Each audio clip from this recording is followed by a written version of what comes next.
ಓದ್ಲಿಲ್ಲ ಅಂತ ನನಗೆ ಸ್ಟಾರ್ಟಿಂಗ್ ಅಲ್ಲಿ ಚಿಂತೆ ಆಗಿತ್ತು. ಈಗ ನಾನು ಓದಿಲ್ದೆ ನಂಗೆ ವರದಾನ ಅನ್ನಂಗಾಗಿದೆ. ಯಾಕೆ ಅಂತಂದ್ರೆ ನಾನು ಓದಿದ್ರೆ ಹೊರಗಡೆ ಹೋಗ್ಬಿಡ್ತಿದ್ದೆ.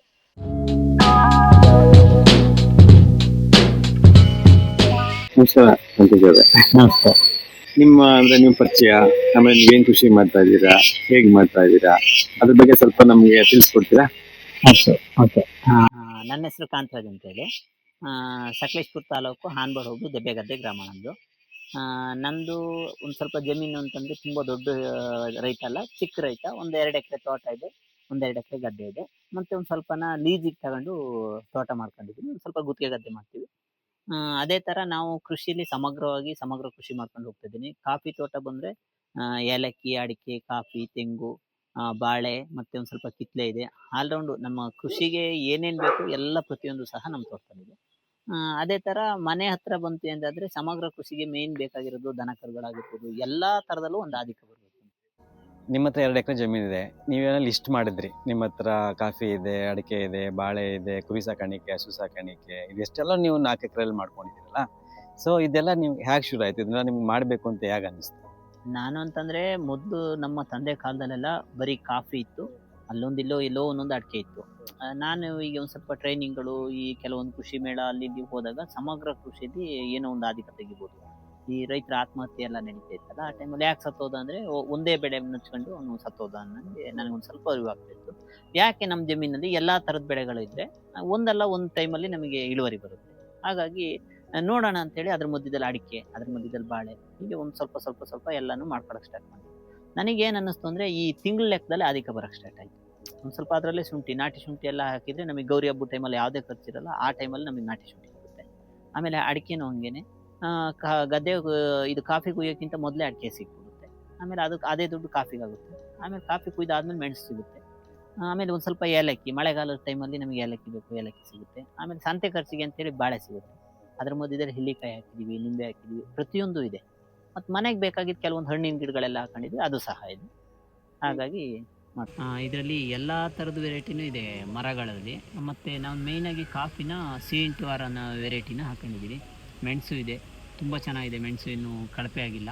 ಆಮೇಲೆ ಯಾವುದೇ ಥರದ ಕೆಮಿಕಲ್ ಏನು ಬಳಸಿ ನಾನು ಮೆಣಸಿಗೆ ಸ್ಪ್ರೇ ಮಾಡೋದು ಇದೆಲ್ಲ ಮಾಡಿಲ್ಲ. ಜಸ್ಟ್ ಜೀವಾಮೃತ ಮತ್ತು ಗಂಧ, ಈ ಥರದ ಔಷಧಿ ಬೆಳೆಸೇ ನಾನು ಚೆನ್ನಾಗಿ ಮಾಡಿದ್ದೀನಿ. ನೋಡಿ, ಇದು ತುಂಬ ಹಳೆಯ ಕಾಲದ ಮರ, ಬೀಟೆ ಮರ. ಅದರ ಆ ಪಕ್ಕದಲ್ಲಿರೋದು ಹೆಬ್ಬೇವು, ಈ ಕಡೆ ಸೈಡ್ ಇರೋದು ಹೆಬ್ಬಲ್ಸು. ಈ ಥರದ್ದು ಹಳೆ ತೋಟಗಳಲ್ಲಿ ಇತ್ತು ಮರಗಳು, ಆ ಮರಗಳು ಪ್ರತಿಯೊಂದು ಸಹ ಬಿಟ್ಕೊಂಡಿದ್ದೀನಿ ಇರಲಿ ಅಂತೇಳಿ. ಸಿಲ್ವರ್ನ ಕಾಲಕ್ರಮೇಣ ಪೂರ ತೆಗಿಬೇಕು ಅಂತ ಇದ್ದೀನಿ. ಕೆಲವೊಂದು ಇದೆ, ಯಾಕೆಂದರೆ ಮೆಣಸು ಒಂದು ಸ್ವಲ್ಪ ತುಂಬ ಚೆನ್ನಾಗಿತ್ತು, ಹಾಗಾಗಿ ಸಿಲ್ವರನ್ನು ಇಟ್ಕೊಂಡಿದ್ದೀನಿ. ಅದನ್ನು ತೆಗಿಬೇಕು ಅಂತ ಹೇಳಿ ಮೆಣಸು ಹೋದಂಗೆ ತೆಗಿತಾ ಇದ್ದೀನಿ. ಈಗ ನಿಮ್ಮ ಬಗ್ಗೆ ತಿಳ್ಕೊಂಡ್ವಿ, ನಿಮ್ಮ ಕೃಷಿ ಬಗ್ಗೆ ಅರ್ಥ ಮಾಡ್ಕೊಂಡ್ವಿ, ನಿಮ್ಮ ಲೆಕ್ಕಾಚಾರಗಳನ್ನೆಲ್ಲ ತಿಳಿಸಿದ್ರಿ. ಈಗ ನಿಮ್ಮ ಮನೆ ಸುತ್ತ ಅಡ್ಡಾಡ್ತಾ, ಜೊತೆಗೆ ನಿಮ್ಮ ತೋಟಗಳನ್ನ ಸುತ್ತಾಡ್ತಾ ಇಲ್ಲಿ ನೀವು ಯಾವ್ಯಾವ ಕೃಷಿ ಪದ್ಧತಿಗಳನ್ನ ಅನುಸರಿಸಿದ್ದೀರಿ ಅನ್ನೋದ್ರ ಬಗ್ಗೆ ಎಲ್ಲ ತಿಳ್ಕೊಂಡ್ವಾ? ನೀವು ಹೇಳ್ದಂಗೆ ಕಾಂಪೋಸ್ಟ್ ಕಲ್ಚರ್ನ ಬಳಸಿ ಮತ್ತು ವರ್ಮಿ ಕಾಂಪೋಸ್ಟ್ ಯಾವ ಥರ ತಯಾರು ಮಾಡಬೇಕು ಮತ್ತು ನಮ್ಮ ಭೂಮಿಗೆ ಏನೇನು ಬೇಕು ಅನ್ನೋದ್ರ ಮೇಲೆ ಈಗ ನೀವು ನೋಡ್ಬೋದು. ನಮ್ಮದು ತಿಪ್ಪೆ ಗೊಬ್ಬರ ನೋಡಿ, ಇದು ತಿಪ್ಪೆ ಗೊಬ್ಬರ ಈ ಥರ ಪುಡಿಯಾಗಿರುತ್ತೆ. ಇದರಲ್ಲಿ ನೋಡಿ ವರ್ಮ್ಸ್ ಎಷ್ಟಿದೆ ಅಂದರೆ ನೋಡಿ. ಹಾಂ, ನೀವು ಯಾವ ಜಾಗದಲ್ಲಿ ತೆಗೆದ್ರೂ ಸಹ ಇದೇ ಥರ ವರ್ಮ್ಸ್ ಇದೆ. ಇಲ್ಲ, ನಾನು ಸಿಂಪಲ್ಲಾಗೆ ಸ್ಟಾರ್ಟಿಂಗಲ್ಲಿ ನಾನು ಸಿಂಪಲ್ಲಾಗೆ ಮಾಡ್ಕೊಳ್ತೀನಿ ಅಂದರೆ ಏನು ಖರ್ಚಿಲ್ದೇ. ನೋಡಿ, ದನಗಳ ಕೊಟ್ಟಿಗೆ ಅಲ್ಲಿದೆ, ಸಗಣಿ ಗೊಬ್ಬರ ಇಲ್ಲಿದೆ, ನಮ್ಮದು ಕಾಫಿ ಸಿಪ್ಪೆ ವೇಸ್ಟ್ ಬರುತ್ತೆ.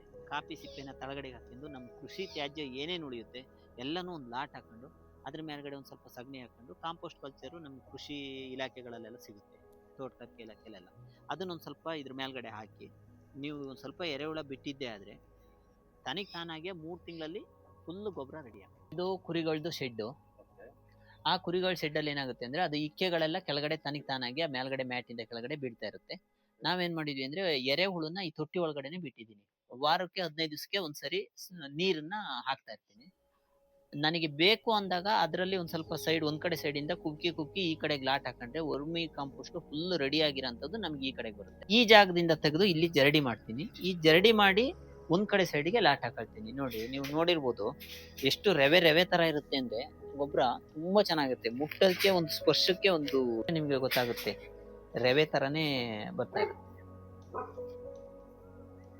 ನೀವು ಎಷ್ಟು ಸಾಮಾನ್ಯವಾಗಿ ಎರೆಹುಳು ಗೊಬ್ಬರ ಇಲ್ಲಿ ಮಾಡ್ಕೊಂತೀರಿ? ಮಿನಿಮಮ್ ಅಂದರೆ ಒಂದು ಒಂದು 8ರಿಂದ 10 ಟನ್ವರೆಗೂ ರೆಡಿ ಮಾಡ್ತೀವಿ. ಅದರಲ್ಲಿ ನಾನು ಮನೆಗೆ ಒಂದು 2ರಿಂದ 3 ಟನ್ ನಾನು ಇಟ್ಕೊಂಡು ಇನ್ನು ಬಾಕಿ ಸೇಲ್ 5ರಿಂದ 6 ಟನ್ ನೀವು ಹಾ, ಸೇಲ್ ಮಾಡ್ತೀವಿ. ಸೇಲ್ ಮಾಡ್ತೀವಿ. ನಾವು ಎರೆಹುಳು ಗೊಬ್ಬರ ಮಾಡ್ಬೇಕಂತಂದ್ರೆ ಸಾಮಾನ್ಯವಾಗಿ ನೀವು ಎಷ್ಟು ಆರ್ಡರ್ ಹಾಕಿದ್ದೀರಾ ಇವಾಗ? ಈಗ ಆಲ್ರೆಡಿ ನೀವು ನೋಡ್ತಾ ಇರೋದು ಒಂದು 15ರಿಂದ 20 ಒಳಗಡೆ ಇದೆ. ಟೋಟಲಿ ಈ ಸರೌಂಡಿಂಗ್ ಅಲ್ಲಿ, ಈ ಪ್ಲೇಸ್ ಅಲ್ಲಿ 30ರಿಂದ 35 ಕುರಿನ ಬಿಟ್ಟು ಹೊರಗಡೆ ಮೇಯಕ್ಕೆ ಬಿಟ್ಟು ಮತ್ತೆ ಒಳಗಡೆ ಕಟ್ಟಿ ಆ ಏರಿಯಾ ಇದೆ. ಎರೆಹುಳು ಒಂದು ವರ್ಷ ಗೊಬ್ಬರಕ್ಕೆ ಇಷ್ಟು ಕುರಿ ಗೊಬ್ಬರ ಸಾಕಾ ಇಲ್ಲಾಂದ್ರೆ ಹಸು ಗೊಬ್ಬರನು ಮಿಕ್ಸ್ ಇಲ್ಲ, ಹಸು ಗೊಬ್ಬರ ಏನು ಯಥೇಚ್ಛವಾಗಿ ಹಾಕಲ್ಲ. ಸ್ವಲ್ಪ ಇಲ್ಲಿ ಈ ಸೈಡ್ ಅಲ್ಲಿ ಕಟ್ಟಿದ್ದಾಗ ಏನಾದ್ರು ಜಾಸ್ತಿ ಬೇಕು ಅಂದಾಗ ನಾವು ಹಾಕೊಳ್ತೀವಿ. ನೀವು ಒಂದು 30 ಕುರಿ ಮೇಂಟೈನ್ ಮಾಡಿದ್ರೆ ಕುರಿ ಆದಾಯದ ಜೊತೆಗೆ ನೀವು ಎರೆಹುಳಿನ ಗೊಬ್ಬರನು ಗೊಬ್ಬರದ್ದು ಸಹ. ನಿಮ್ಗೆ ಹೌದು ಹೌದು ಏನಿದು ಕುರಿ ಶೆಡ್ ಯಾವ ತರ ಪ್ಲಾನಿಂಗ್ ನಿಮ್ದಿದು? ಹೌದು. ಇದು ಎಲ್ಲರೂ ಕುರಿ ಮಲೆನಾಡು ಭಾಗದಲ್ಲಿ ಕುರಿಗಳು ಸಾಕಿದ್ರೆ ಸತ್ತೋಗ್ತವೆ ಅಂತೇಳಿ ಹೆದರ್ಸ್ತಾ ಇದ್ರು.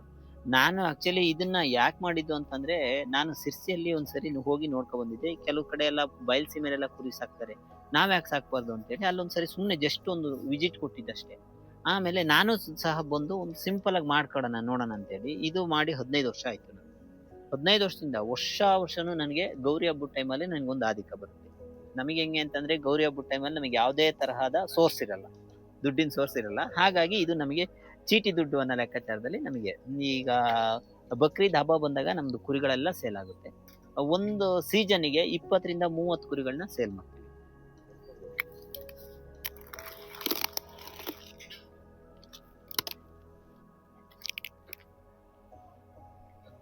ಏನಿದು ಕಾಂತರಾಜ್ ಅವರೇ? ಇದು ನೋಡಿ, ನಾನು ಮೊದಲೇ ಹೇಳ್ದಂಗೆ ನಾವು ಯಂತ್ರಗಳನ್ನ ಜಾಸ್ತಿ ಅವಲಂಬನೆ ಮಾಡ್ಕೊಳ್ತೀವಿ ಅಂತ ಹೇಳ್ತೀವಿ. ಹಾಗಾಗಿ ಇದು ಗದ್ದೆ ಭತ್ತದ ಸಸಿ ಮಡಿ. ಇದನ್ನ ಮಿಷಿನಿಗೆ ಹಾಕಿ ನಾಟಿ ಮಾಡ್ಕೊಳ್ಳೋದು. ನಮ್ಮ ಈ ಮಲೆನಾಡು ಏರಿಯಾದಲ್ಲಿ ತುಂಬಾ ಜನ ಗದ್ದೆನ ಹಾಳ್ಬಿಟ್ಟಿದ್ರು. ಈಗ 4 ವರ್ಷದಿಂದ ತುಂಬಾ ಜನ ಮಾಡ್ತಾ ಇದ್ದಾರೆ. ಯಾಕೆ ಅಂತಂದ್ರೆ ನಾನು ಒಂದು ಮಿಷಿನ್ ತಗೊಂಡ್ ಬಂದು ಅವರಿಗೆ ಒಂದ್ ಸ್ವಲ್ಪ ಖರ್ಚು ಕಮ್ಮಿ ಆಗೋ ರೀತಿ ಯಾವ ತರ ಮಾಡ್ಬೋದು, ಏನು ಜಮೀನ್ ಸಮಸ್ಯೆ ಯಾವ ತರ ಕಮ್ಮಿ ಮಾಡ್ಬೋದು ಅನ್ನೋ ದೃಷ್ಟಿಯಲ್ಲಿ ನಾನು ಒಂದ್ ಸ್ವಲ್ಪ ಹೆಲ್ಪ್ ಮಾಡ್ತೇನೆ. ನೀವು ಖರ್ಚು ಕಡಿಮೆ ಮಾಡೋ ರೀತಿ ಅಂತ ಹೇಳಿದ್ರಿ, ಯಾವ ತರ ಅಂತ ಒಂದ್ ಸ್ವಲ್ಪ ಸಣ್ಣದಾಗಿ ಹೇಳಕ್ಕಾಗತ್ತಾ?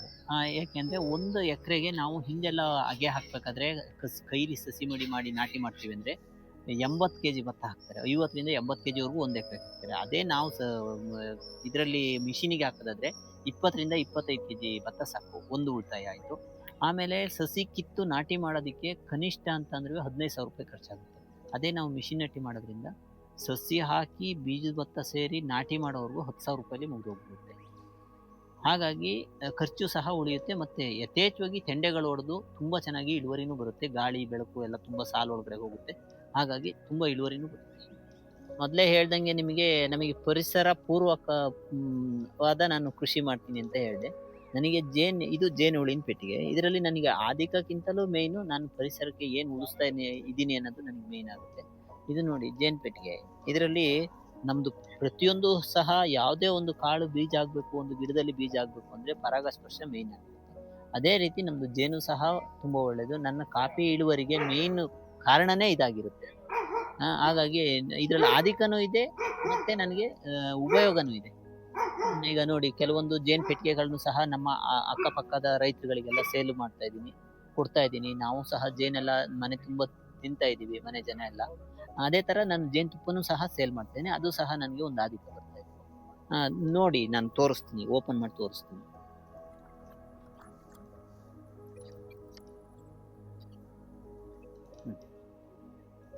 ಒಟ್ಟು ಎಷ್ಟು ಪೆಟ್ಟಿಗೆ ಇದೆ ಕಾಂತರಾಜ್ ಅವರೇ ನಿಮ್ಮ ಟೋಟಲ್? ನನ್ನ ಹತ್ರ ಜೇನು ಪೆಟ್ಟಿಗೆ ಟೋಟಲ್ ಈಗ ನಾನು ಮನೆಗೆ ಅಂತ ಇಟ್ಕೊಂಡಿರೋದು ಒಂದು 30ರಿಂದ 40 ಪೆಟ್ಟಿಗೆ ಇದೆ. ಮತ್ತೆ ಸೇಲಿಗೆ ಅಂತ ಹೇಳಿ ಸಪ್ರೇಟ್ ಅದರಲ್ಲೇ ಮರಿ ಮಾಡಿಸಿ ನಾನು ಸೇಲ್ ಮಾಡ್ತೀನಿ. ಅದನ್ನು ಒಂದು ವರ್ಷಕ್ಕೆ ಒಂದು 50ರಿಂದ 60 ತಪ್ಪಿದ್ರೆ 70 ಆ ರೇಂಜಲ್ಲಿ ನಾನು ಸೇಲ್ ಮಾಡ್ತೀನಿ. ನನಗೆ ತುಪ್ಪ ತೆಗಿಯೋಕ್ಕೆ ಅಂತ ಹೇಳಿ ಒಂದು 25ರಿಂದ 30 ಪೆಟ್ಟಿಗೆ ನಾನು ಕಂಪಲ್ಸರಿ ಇಡ್ತೀನಿ. ನೀವು ಹೇಳಿದ್ರಿ, ನೀವು ಅಂದ್ರೇನು ನಿಮ್ಮ ಕೃಷಿ ಟೋಟಲ್ ಪ್ಲಾನ್ಡ್ ಆಗಿದೆ. ಇದ್ರ ನಂತರ ಇದ್ರ ಆದಾಯ ಬರ್ಬೇಕು, ಇದ್ರ ನಂತರ ಇದು ಬರುತ್ತೆ, ಇದ್ರಲ್ಲಿ ಆದಾಯ ಬರುತ್ತೆ, ಈ ತರ ಪ್ಲಾನ್ ಎಲ್ಲ ಇದೆ. ಸೊ ನೀವೆಲ್ಲ ಇಷ್ಟೆಲ್ಲ ಪ್ಲಾನ್ ಮಾಡ್ತಿರಲ್ಲ, ಈಗ ನಿಮ್ಮ ಸುತ್ತಮುತ್ತ ಇರೋ ರೈತರು ನೀವು ಮಾಡೋ ತರನೇ ಪ್ಲಾನ್ ಮಾಡ್ತಾರ? ಕೆಲವೊಬ್ರು ನನ್ನನ್ನೇ ಗುರುತಿಸ್ತಾ ಇರೋರು, ಕೆಲವೊಬ್ರು ನನ್ನ ತರಾನೇ ಮಾಡ್ಕೊಂಡಿದ್ದಾರೆ. ಇನ್ನು ಕೆಲವ್ರು ಏನಂತಾರೆ ಅಂದ್ರೆ, ಇವತ್ತಿನ ಪರಿಸ್ಥಿತಿಲಿ ಕಾಫಿ ರೇಟ್ ಎಲ್ಲ ಜಾಸ್ತಿ ಆಗಿರೋದ್ರಿಂದ ಇದ್ರಲ್ಲೆಲ್ಲ ತೆಗಿಯೋದನ್ನ ನಾನು ಒಂದೇ ಸರಿ ತೆಗೆದ್ಬಿಡೋಣ ಅಂತೇಳಿ ಕೆಲವ್ರು ಏನ್ ಮಾಡ್ತಾರೆ, ಬೇರೆ ಗಿಡಗಳೆಲ್ಲ ತೆಗೆದು, ಕೆಲವ್ರು ನಾನ್ ನೋಡಿರೋ ಮಟ್ಟಿಗೆ ಮರಗಳನ್ನೂ ಸಹ ತೆಗೆದು ಕಾಫಿ ಕುಯ್ಯಕ್ಕೆ ಎಸ್ಟಿಮೇಟ್ ಹಾಕ್ತಿದ್ದಾರೆ. ನನಗೆ ಇದರಲ್ಲಿ ಒಂದ್ ಸ್ವಲ್ಪ ನಾನ್ ವಿರೋಧಿಸ್ತೀನಿ. ಯಾಕೆಂದ್ರೆ ಒಂದ್ ಸ್ವಲ್ಪ ಪರಿಸರಕ್ಕೂ ಏನಾರು ಕೊಟ್ಟು ನಾವು ಇಷ್ಟಗಳನ್ನ ಪರಿಸರಕ್ಕೂ ಕೊಡೋಣ ಅಂತ ಹೇಳ್ತೀನಿ. ತುಂಬಾ ಜನಿಗೆ ನನಗೂ ಅವರಿಗೂ ಕೆಲವು ಟೈಮಲ್ಲಿ ತುಂಬಾ ವಾದ ಆಗ್ಬಿಡುತ್ತೆ. ಆಮೇಲೆ ನಾನು ಹೇಳೋದು ನೋಡಿ, ನನಗೆ ಇಷ್ಟಿಷ್ಟ ಅಧಿಕ ಬರುತ್ತೆ, ಒಂದ್ ಸ್ವಲ್ಪ ಕಾಫಿಲ್ ಕಮ್ಮಿ ಆದ್ರೂ ಅದಕ್ಕಿಂತ ಜಾಸ್ತಿ ಬೇರೆ ಬೆಳೆಲೆಲ್ಲ ಬರುತ್ತೆ. ಆಮೇಲೆ ನಾನು ಒಂದೇ ಸರಿ ನಾನು ಅದನ್ನ ನಂಬ್ಕೊಳ್ಳೋಕ್ಕಿಂತಲೂ ತಿಂಗಳು ನನಗೆ ಅಧಿಕ ಬರುತ್ತೆ ಅಂತ ಹೇಳ್ತೀನಿ. ಕೆಲವೊಬ್ರು ನನ್ನ ಕಡೆ ಟರ್ನ್ ಆಗಿದ್ದಾರೆ, ಇನ್ನೂ ಕೆಲವರು ಟರ್ನ್ ಆಗಿಲ್ಲ, ನನ್ನನ್ನೇ ಟರ್ನ್ ಮಾಡಕ್ ನೋಡ್ತಾ ಇದ್ದಾರೆ. ಆದ್ರೂ ಪರವಾಗಿಲ್ಲ, ನನಗಂತೂ ತುಂಬಾ ಚೆನ್ನಾಗಿದೆ. ಕಾಫಿನೂ ತುಂಬಾ ಚೆನ್ನಾಗಿ ಬರುತ್ತೆ, ಏನಿಲ್ಲ ಅಂತ ಇಲ್ಲ. ಈಗ ನೀವು ಕಾಫಿ ಬೆಳೆದಿದ್ದೀರಾ, ನೀವು ಹೇಳಿದ ಪ್ರಕಾರ ಕಾಫಿಲಿ ತುಂಬಾ ಅಂದ್ರೇನು ಆ ತೋಟದಲ್ಲೇನೆ ಬೇರೆ ಬೇರೆ ಎಲ್ಲ ವೈವಿಧ್ಯತೆ ಇದೆ. ಈಗ ನಿಮ್ಮಲ್ಲೂ ಕೂಡ ಕಾಫಿ ಇಳುವರಿ ಬರುತ್ತೆ. ಈಗ ನಿಮಗೆ ಬಂದಷ್ಟೇ ಇಳುವರಿ, ಕಾಫಿ ತೋಟದಲ್ಲಿ ಏನು ಬೆಳಿತಾರಲ್ಲ ಇಳುವರಿ, ಅಷ್ಟೇ ಇಳುವರಿ ನಿಮ್ಮ ಬೇರೆ ಬೇರೆ ನಿಮ್ಮ ಸುತ್ತಮುತ್ತ ರೈತರಿಗೆ ಅಷ್ಟೇ ಇಳುವರಿ ಬರುತ್ತಾ? ಅವರೇಜ್ ಆಗಿ ಲೆಕ್ಕ ಹಾಕ್ತೀನಿ ಅಂದ್ರೆ, ವರ್ಷ ಲೆಕ್ಕ ಹಾಕ್ತೀನಿ ಅಂತಂದ್ರೆ ಒಂದು 45ರಿಂದ 65 ಚೀಲದವರೆಗೂ ಆಗುತ್ತೆ ಕಾಫಿ. ಒಂದು 10 ಚೀಲ ವೇರಿಯೇಷನ್ ಆಗ್ಬೋದು ಅಷ್ಟೇ, ಪೂರ ಇಲ್ಲ. ಒಂದು 10 ಚೀಲ ಕಮ್ಮಿ ಆಗುತ್ತೆ, ಇಲ್ಲ ಒಂದು 10 ಚೀಲ ಜಾಸ್ತಿ. ಕೆಲವೊಬ್ರದ್ದು ಅವ್ರದ್ದು ಸಹ 50ರಿಂದ 60 ಚೀಲ ಆಗುತ್ತೆ. ಅಂದ್ರೆ ಬೇರೆ ಯಾವ್ದೂ ಸೋರ್ಸ್ ಇಲ್ದಾನೆ. ನಮ್ದೇನು ಅಂದ್ರೆ ಬೇರೆದ್ ಇಟ್ಕೊಂಡು ಸಹ ಅದೇ ಆಗುತ್ತೆ. ಕೆಲವ್ರು ನಮ್ಗಿಂತ ಇನ್ನೂ ಕಮ್ಮಿ ಬೆಳೆಯೋರು ಇದ್ದಾರೆ, 30 ಚೀಲ 25 ಚೀಲ 10 ಚೀಲ ಬೆಳೆಯೋರು ಅಂತರೂ ಇದ್ದಾರೆ. ಹಾಗಾಗಿ ಅಂತ ಏನು ಇದಿಲ್ಲ. ನನ್ನ ಪರಿಸರಕ್ಕೂ ಸಹ ಒಂದು ಕೊಡುಗೆ ಅಂತ ಇಟ್ಕೊಂಡ್ರು ನಾನು ಕಂಪ್ಲೀಟ್ ಆಗಿ ಚೆನ್ನಾಗೇ ಬೆಳಿತಾ ಇದ್ದೀನಿ. ಈಗ ಕಾಂತರಾಜ್ ಅವ್ರೆ, ಈಗ ಉದಾಹರಣೆಗೆ ನಿಮ್ಮ ಇಡೀ ಕೃಷಿಯಲ್ಲಿ ತುಂಬಾ ವೈವಿಧ್ಯತೆ ಇದೆ. ಅಂದ್ರೆ ಪಶುಸಂಗೋಪನೆಯಿಂದ ಹಿಡಿದು ಜೇನು ಸಾಕಾಣಿಕೆಯಿಂದ ಹಿಡಿದು ಬೇರೆ ಬೇರೆ ತೋಟಗಾರಿಕೆ ಬೆಳೆ ಎಲ್ಲಾನು ಕೂಡ ಇದೆ, ಡೈವರ್ಸಿಟಿ ಅಂದ್ರೆ ವೈವಿಧ್ಯತೆ. ಸೊ ಇಷ್ಟೆಲ್ಲ ನೀವು ವೈವಿಧ್ಯತೆನ ನಿಮ್ಮ ಕೃಷಿಯಲ್ಲಿ ಯಾಕೆ ತಂದ್ಕೊಂಡ್ರಿ? ಒಂದು ಈಗ ನೀವು ಕೇಳ್ದಂಗೆ ಜೇನ್ ಯಾಕೆ ಮಾಡಿದ್ರಿ ಅಂತ. ಇದು ಜೇನು ನಾನ್ ಮಾಡಿರೋದ್ಕಿಂತಲೂ ನಮ್ಮ ತಾತನ ಕಾಲದಿಂದಲೂ ಜೇನಿಂದು ನಮಗೊಂದು ಅಟ್ಯಾಚ್ಮೆಂಟ್ ಇದೆ. ಹೌದು, ತುಂಬಾ ಹಿಂದೆ ಎಲ್ಲ ನಾವು ನಮ್ಮ ತಾತ ಜೇನು ತೆಗಿತಾ ಇರ್ಬೇಕಾದ್ರೆ ದೀಪ ಇಟ್ಕೊಂಡು ಹೋಗಿ ಕಡಿಸ್ಕೊ ಬರ್ತಾ ಇದ್ವಿ, ಆ ತರ ಇದೆ. ಹಾಗಾಗಿ ಅದನ್ನೇ ಮುಂದೆ ನೋಡ್ಕೊಂಡು ಬಂದಂಗೆ ನನಗೇನ್ ಅನಿಸ್ತು, ಕೆಲವೊಂದು ಇಳುವರಿಗಳು ತುಂಬಾ ಚೆನ್ನಾಗಿ ಬರ್ತಾ ಇತ್ತು. ಈಗ ಒಂದು ಏಲಕ್ಕಿ ಇರ್ಬೋದು, ನಿಮಗೆ ತುಂಬಾ ಚೆನ್ನಾಗಿ ಇಳುವರಿ ಟೆಸ್ಟ್ ಮಾಡ್ಬೇಕು ಅಂದ್ರೆ ಏಲಕ್ಕಿಲಿ ಪಕ್ಕ ಆಗ್ಬಿಡುತ್ತೆ. ಯಾಕೆಂದ್ರೆ ಮಳೆಗಾಲದ ಟೈಮಲ್ಲಿ ಜೇನಿಗೆ ಆಹಾರ ಇರಲ್ಲ. ಇದು ಮಳೆಗಾಲದ ಟೈಮಲ್ಲಿ ಏಲಕ್ಕಿ ಹೂ ಆಗುತ್ತೆ. ಆ ಟೈಮಲ್ಲಿ ತುಂಬಾ ಚೆನ್ನಾಗಿ ಜೇನುಗ ಪರಾಗ ಮಾಡಿ ಬೀಜ ಆಗಿ ಏಲಕ್ಕಿ ಕಾಯಿ ಬರ್ತಾ ಇರುತ್ತೆ. ಹಾಗಾಗಿ ನಾನೇನ್ ಮಾಡ್ಕೊಂಡೆ ಅಂದ್ರೆ ಅದನ್ನೇ ಒಂದ್ ಸ್ವಲ್ಪ ಡೆವಲಪ್ ಮಾಡಿ ಜಾಸ್ತಿ ಮಾಡ್ಕೊಂಡೆ. ಹಾಗಾಗಿ ನಮ್ಮ ಸುತ್ತಮುತ್ತ ನಾನೀಗ ಹೇಳಿದ್ನಲ್ಲ 40-50 ಚೀಲ ಅಂತ ಹೇಳಿ, ನನ್ನ ಹತ್ರ ಒಂದು 30ರಿಂದ 40 ಪೆಟ್ಟಿಗೆ ಇದೆ. ನನ್ನ ಸುತ್ತಮುತ್ತ ಯಾರ್ದು ತೋಟ ಇದೆ ಒಂದು 2.5 ಎಕರೆಗೆ, ಅವ್ರು ಎಲ್ಲರಿಗೂ ಸಹ ನಂದೇ ಇಳುವರಿ ಬರ್ತಾ ಇದೆ. ನಾನು ಏನ್ ತೆಗಿತಿದೀನಿ ಅದೇ ಇಳುವರಿ ಬರ್ತಾ ಇದೆ. ಕೆಲವು ಜನಗಳು ಹೇಳ್ತಾರೆ ನನ್ನ ತೋಟ ಓಪನ್ ಮಾಡಿದ್ ಕುಂತು ಅಂತ. ನಿಜವಾಗ್ಲೂ ಅದಲ್ಲ. ಅದ್ಯಾಕೆ ಅಂದ್ರೆ ಒಂದ್ ಕಡೆಯಿಂದ ನೋಡಿದಾಗ ನಾನು ಜೇನುಳ ಹೆಂಗೆ ಕೆಲಸ ಮಾಡ್ತೇನೆ ಅಂದ್ರೆ, ನನಗೆ 20ರಿಂದ 15ರಿಂದ 20 ದಿವಸಕ್ಕೆ ಜೇನ್ ತೆಗಿತೀನಿ. ಆ ಟೈಮಲ್ಲಿ ನನಗೆ ಗೊತ್ತಾಗುತ್ತೆ ನನ್ನ ತೋಟ ಹೂವಾದ್ಮೇಲೆ ಬೇರೆ ತೋಟ ಹೂವಾಗುತ್ತಲ್ಲ, ಆಗ್ಲೂ ಸಹ ನನಗೆ ಅದೇ ಜೇನ್ ಬಂತು ಅಂದ್ರೆ ಅವ್ರ ಕಾಫಿ ಸಕ್ಸಸ್ ಆಯ್ತು. ಈಗ ನಿಮ್ಗಿರಷ್ಟೇ ಜಮೀನು ಸುತ್ತಮುತ್ತ ಬಹಳಷ್ಟು ಜನ ರೈತರು ಇರ್ಬೋದು, ಯಾಕಂದ್ರೆ ಸಣ್ಣ ಹಿಡಿದವರು ತುಂಬಾ ಇರ್ತಾರೆ. ಈಗ ನೀವು ಮಾಡಿರೋ ಪದ್ಧತಿಗೂ ಅಥವಾ ಅವ್ರು ಯಾವ ಪದ್ಧತಿಯಲ್ಲಿ ಕಾಫಿ ತೋಟಗಾರಿಕೆ ಮಾಡ್ತಾ ಇದಾರೋ, ಸೊ ಅವ್ರಿಗೂ ಇವ್ರಿಗೂ ಉದಾಹರಣೆಗೆ ನಿಮಗೂ ಜಮೀನಿದೆ, ಅವ್ರಿಗೂ 2 ಎಕರೆ, ಅವ್ರಿಗೂ 2 ಎಕರೆ. ಈಗ ನಿಮ್ದು ಕಾಫಿ ಇದೆ, ಅವ್ರದ್ದು ಕಾಫಿ ಇದೆ. ಸೊ ನಿಮ್ಗೂ ಅವ್ರಿಗೂ ಆದಾಯದಲ್ಲಿ ಏನಾದ್ರು ವ್ಯತ್ಯಾಸ ಇದೆಯಾ? ಒಂದ್ ಹೇಳ್ಬೇಕು ಅಂತಂದ್ರೆ, ನಾವು ಸಾವಯವ ಗೊಬ್ಬರನ ಒಂದ್ ಸ್ವಲ್ಪ ಜಾಸ್ತಿ ಯೂಸ್ ಮಾಡ್ತೀವಿ. ವರ್ಮಿ ಕಾಂಪೋಸ್ಟ್ ಇರ್ಬೋದು, ಆಮೇಲೆ ಮಾಮೂಲಿ ಕಾಂಪೋಸ್ಟ್ ಇರ್ಬೋದು, ದನಿನ ಗೊಬ್ಬರ ಇರ್ಬೋದು, ಹೂ ಗೊಬ್ಬರ, ಪ್ರತಿಯೊಂದು ಸಹ ಒಂದ್ ಸ್ವಲ್ಪ ಜಾಸ್ತಿ ಯೂಸ್ ಮಾಡ್ತೀನಿ. ಒಂದು ಮೆನ್ನೂರ್ನ ಕಮ್ಮಿ ಮಾಡ್ತೀನಿ ಒಂದು. ಆಮೇಲೆ ಎರಡನೇದಾಗಿ ಏನು ಅಂತಂದ್ರೆ, ನಾನು ಸಮಗ್ರ ಕೃಷಿ ಇಟ್ಕೊಂಡಿರೋದ್ರಿಂದ ಪ್ರತಿಯೊಂದು ಸಹ ನನಗೆ ಆದಿಕ ಬರ್ತಾ ಇರುತ್ತೆ. ಅವ್ರಿಗೆ ಏನಾಗುತ್ತೆ ಅಂದ್ರೆ, ಬೆಳಿಗ್ಗಿನ ಸ್ಟಾರ್ಟಿಂಗ್ ಅಲ್ಲಿ ಕಾಫಿ ಕುಯ್ದಾಗ್ಲೇ ಒಂದು ಆದಿಕ ಬರುತ್ತೆ, ಮೆಣಸು ಕುಯ್ದಾಗ ಒಂದು ಆದಿಕ ಬರುತ್ತೆ, ಅಲ್ಲಿ ಕ್ಲೋಸ್ ಆಯ್ತು.